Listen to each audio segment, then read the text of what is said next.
Hello mga kabatang helmet.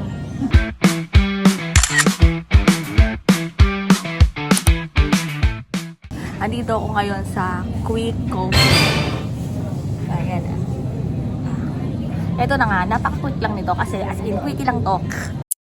Alam ko, yung iba sa inyo, nabalitaan na to, napanood na to sa ibang vlog. So ito nga mga kabatang helmet. Bang maingay, napanood yun na ba yung video na yan?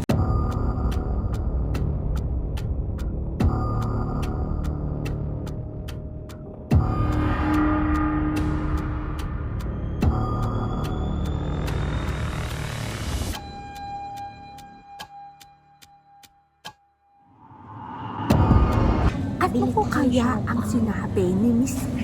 Caldero? Ay, feeling ko talaga, yung binulong niya dyan kay FL, yung meron siyang bagong kalderong tinitinda. Ayun na nga mga kabatang helmet.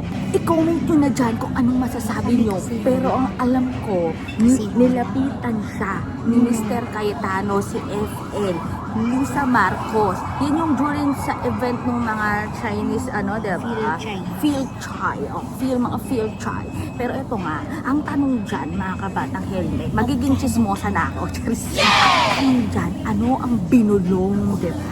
Anong binulong ni Mr. Cayetano kay FL Lisa Marcos? Pero ang hinuha ko dyan, mga kabatang helmet, sinabi niya na, FL, mamaya may live selling ako. Nood ka, ha? O kaya sinabi niya, meron akong ititinda na bagong kaldero, stainless ko, kaya mag-mine ka na. O basta, ayan nga mga kabatang helmet. Sabi ko nga sa inyo, super quick lang to kasi nandito kami sa Quick Coffee. Comment din ako naman sabi niya dyan, pero nakakatawa lang talaga, no? Kasi diba, si Cayetano, bakit parang sumisip-sip o lumalapit? Diba? Ay, hindi ba? Bumubulong. Ang binubulong nga niya ay pamain at wag daw po kayo maging joy-joy.